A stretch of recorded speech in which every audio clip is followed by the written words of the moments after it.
Betrayal, an act so tragic, it can destroy relationships in seconds.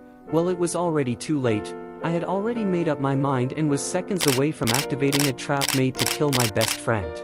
But to know how I got in this situation, we need to go back to the 20th of April, when I got a ping in the Addish Discord about a civilization event. I immediately got contacted by my team on the Spartan SMP, BDM, and asked them to team for the event. We all unanimously decided to join the desert team, which was one of the 3 teams. I won't bore you with any more pre-event stuff. So let's have a time skip of a week to when the event started. I actually joined a few hours late, so my teammates were already quite geared. One of them even gave me a full set of diamond armor, but as I saw the ratio of the deep slate he gave me to the diamonds, I knew he X-rayed to get those. However, I stayed quiet as we couldn't afford to lose any members.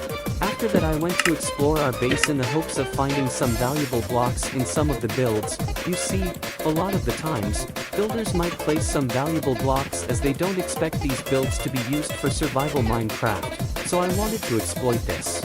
And soon enough, I found some raw iron blocks. This was actually super useful as I was in need of some iron.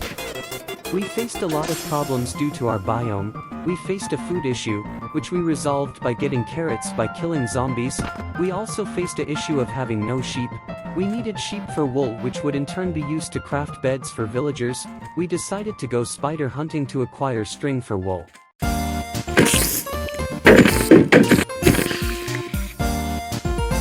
We had gathered all the string we needed.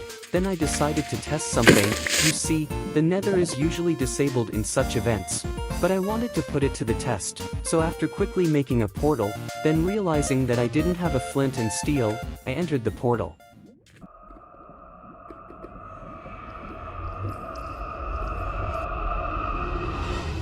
And it worked! My excitement was quickly cut short with this chat message, so apparently I could get banned for entering the nether. So I told everyone that I just entered to test if it was enabled and got away with the crime. Then I noticed how much of an advantage we had in players. The server always had a majority of people from the desert team. This meant that this event would be an easy win for us. That's what I thought. So after messing around for a bit and getting chased by a sheep, I logged off for the night. Before I logged on the next day, the owner announced that he was giving each team a supply drop and a special item. This was the Thor's hammer. It was given to me as I was elected as leader for the team. Little did I know that me being elected as leader would lead to many conflicts and inevitably betrayal. That evening, an argument broke out between me and another member, Free, for no apparent reason. He started attacking me and argued that I was stupid and that I shouldn't be leader. He thought I was incapable of leading our team. He mentioned other names like Jaden and Nedraw to be leader instead of me. He basically called me stupid and said that I had no clue how to lead a team. And then all my hopes were crushed when Jaden said that he only made me leader so I could get the special items, and not because he wanted my leadership skills. And after this argument, a sudden realization struck me. I realized that my teammates saw no value in me. I figured that I had to earn my respect elsewhere, and betray my team, and as seconds turned to minutes and minutes to hours, I sat there, and made my decision. And at 6 p.m. that day, I messaged the leader of Plains, telling him that I had a proposal for him, and when he responded, I told him that I was willing to betray my team. That was it, I had officially turned my back on my team. But why did I do this? You see, ever since I returned to the Spartan SMP, I've never been treated the same. I've been seen as just another guy who makes videos.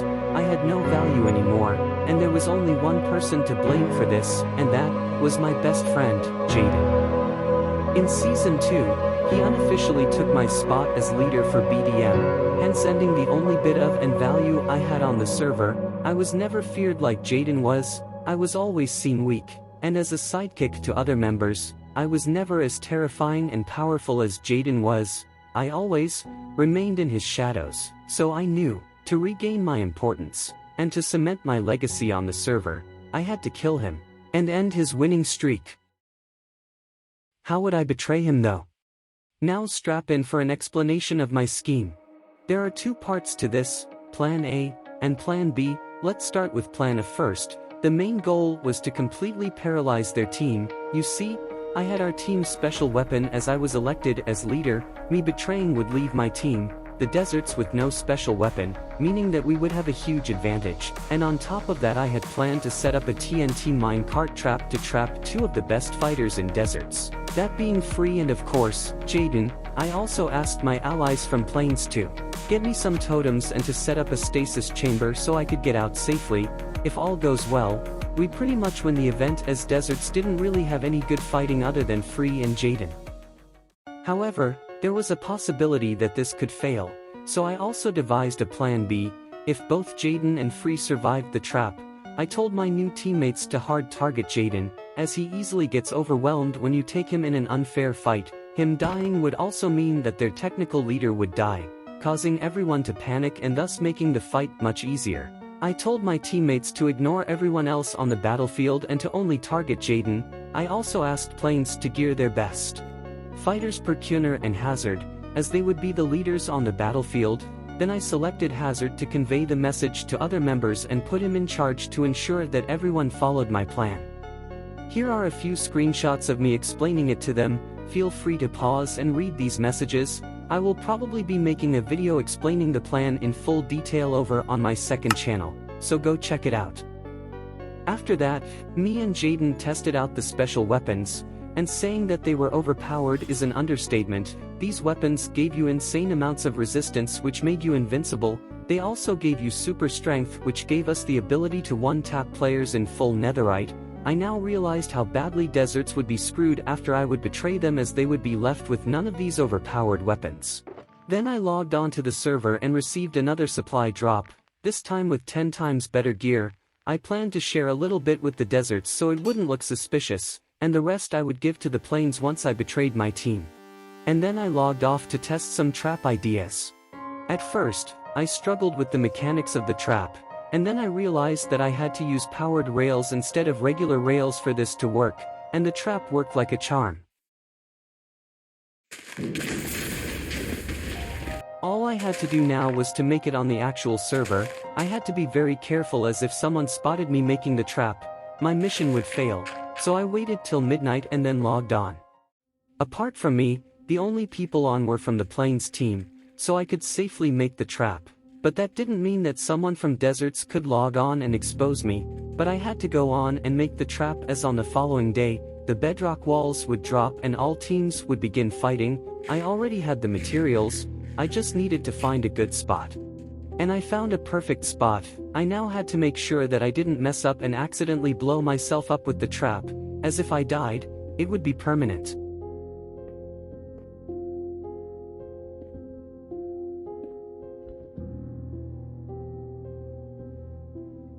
The trap had been set up, so then I decided to go sleep and awaited the following day.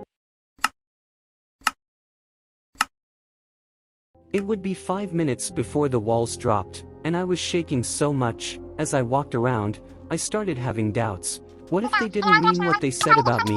What if I was in the wrong? What if I was acting selfish? What if this would be a huge mistake? Time was running out and I had no more left to think. It was now, or never. So I messaged Jaden and Free to follow me, as I wanted to show them a exploit I found.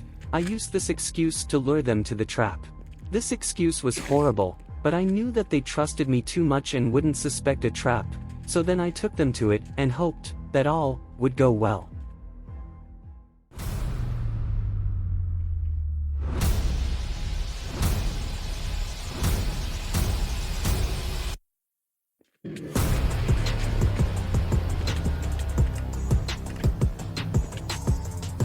I had done it. I betrayed my team, and killed Free in the process, which eliminated the best fighter on deserts. However, Jaden had survived, meaning that we would have to use Plan B to kill him.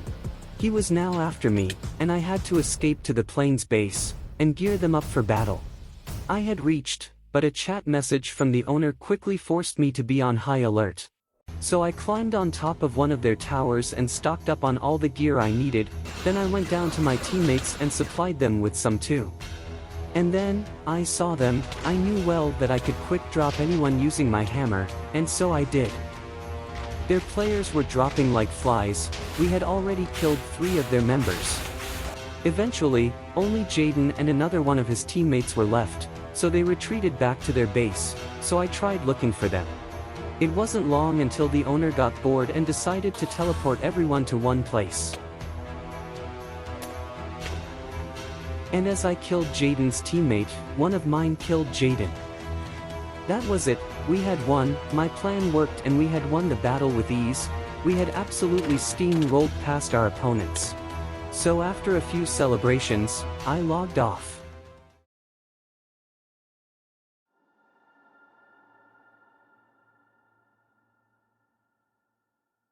This event made me question some of my decisions. Yes, I won, yes, I proved that I was entirely capable of leading a team, but at what cost? I had betrayed my team, I had betrayed the team I created, the team I assembled, I had betrayed the team that I had by my side since the start, I had betrayed a team that I was willing to call my family, and most importantly, I had betrayed my best friend. I knew that I had to reflect on what I had done and make some decisions, whether that be for the better or the worse.